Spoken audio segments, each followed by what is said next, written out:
Hey guys, welcome back to my channel. My name is Anand Bapu, and today we'll be looking at limits to infinity. If you like my content, make sure to like and subscribe, okay? So limits to infinity. A limit to infinity is effectively what happens to a function, let's say f of x, as x approaches infinity or negative infinity. Okay, so let's say limit as x approaches infinity of f of x is equal to L. It means as x gets larger and larger and larger, f of x gets closer to L. But how do we define that?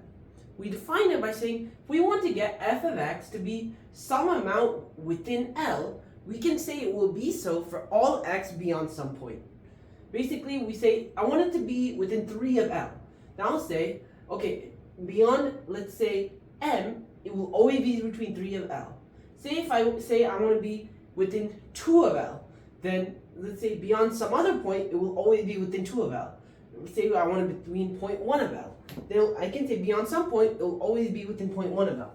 Basically, the whole thing is that for every epsilon, basically every epsilon away from L that I want my f of x, I will always have an m such that every x greater than m will have f of x within L. Okay? So, how do we write that? Okay? We can write it like this.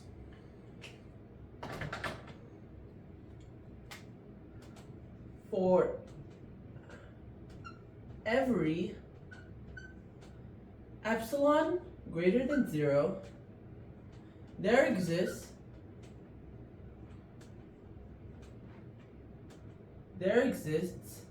c greater than 0 such that, you know what, let me be consistent. Let me get rid of m and replace it with c. So for every epsilon greater than 0, there exists c greater than 0 such that the absolute value of f of x minus L is less than epsilon whenever x is greater than c. And if I want to write this with logic symbols, then here's how I would do it. I would say for every looks like this, or for all epsilon greater than 0, there exists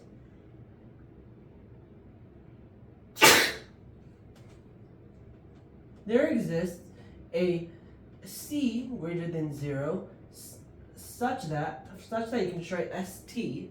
Okay, now what we will say is that x greater than c implies the absolute value of x minus L less than epsilon. Okay? And we can write limit as x approaches infinity of f of x equals L if, and that is a definition. That is the definition as x approaches infinity. So now what can you say is the definition as x approaches negative infinity?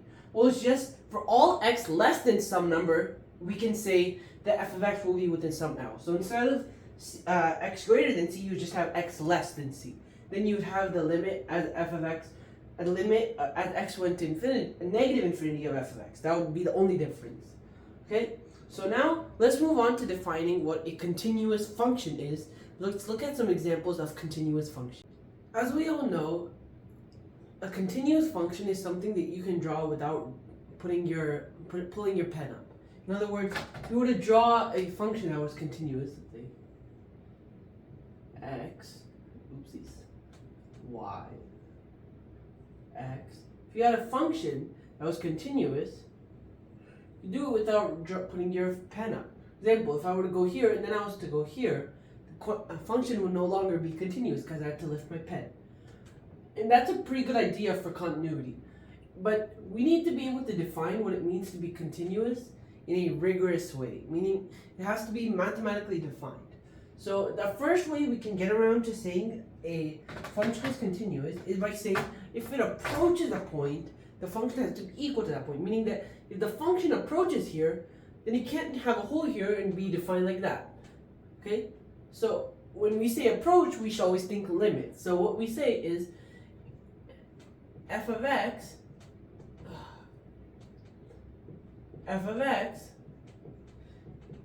is continuous at x equals a if limit as x approaches a of f of x is equal to f of a. Okay? Remember, that means both the left and the right limits have to be the same. Meaning if it's like this, okay, even if it's like that, meaning like you can see like it's approaching it from this side, it has to approach it from both sides as well. Okay? Now, the question here becomes, what about at the endpoints? Meaning like, if we have A, this is B, and this is A, okay? And I say I want it to be continuous on the closed interval from A to B. How do you define the limit? How do you define this continuous at A or the continuous at B? Because you don't have the limit from both sides. How can you say it approaches it? We could take the right hand limit here and the left hand limit here. But a better idea is to instead use the epsilon delta definition of continuity. And what the epsilon delta definition says is that within any point, okay, if we go some epsilon, we want f of x to be within 3 of what it actually is at this point. Let's say we want it to be within 3 of L. I want f of x to be within 3 of L, meaning let's say L plus epsilon, L minus epsilon. I want it to be within that point. What I'm going to tell you is that within I will be able to give you a set of x values such that it will always be within those 2 points. In other words, I'll be able to get x within delta of some, let's just say a. Okay, you know what, that was a bad choice, but let's just say a. I'll be able to get x within delta of a such that for that entire interval, f of x will be within epsilon of L. In other words, we can get f of x as close as we want to L, and we will always have an interval for which it will be defined as such. Okay, so now how can we write that? Okay, we can say for every epsilon,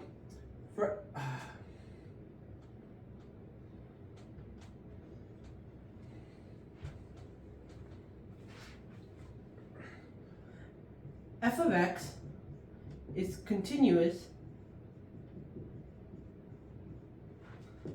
at x equals a if for all epsilon greater than 0 there exists delta greater than 0 such that, okay, x being within delta of a, or absolute value of x minus absolute value of x minus a, okay, being less than delta, being greater than 0, meaning that x is within a of delta, x is less than delta plus a, greater than, what's it called? It's greater than a minus delta, meaning it's between those 2 intervals, okay? F of x is continuous at x equals a if for all epsilon greater than 0, there exists delta greater than 0, such that 0 is less than absolute value of x minus a is less than delta, implies that absolute value of f of implies that the absolute value of f of x minus absolute value of f of a, please, will be less than epsilon. That is the definition of continuity in terms of epsilon delta. Both of these definitions are equally as good, but the great thing about this definition is that the interval that you're dealing with doesn't have to be fully on the interval that you're looking for continuity. Meaning that I can say it's continuous from here to here, even though this epsilon interval will fall outside of it. Will fall outside of the interval I'm looking for continuity. Meaning that we can always have a closed interval for which we can define continuity. But realistically speaking, you don't always need to go this in depth for continuity, but the thing that continuity is really important for in calculus is that when we get to things like derivatives and integrals, for a function is only differentiable if it's continuous, and to do an integral, it would be an improper integral if it weren't continuous, meaning that you would have to use other techniques to integrate if your function weren't continuous. So now we know this, and now we can move on to doing calculus. So coming this week, we'll be starting derivatives, and before that, I'll upload a video showing how to calculate the limit of sine of x over x as x goes to 0. Okay? So here's continuity. If you like this video, make sure to like and subscribe, and be in tune for the next video where we'll be starting derivatives. Thank you. See you later.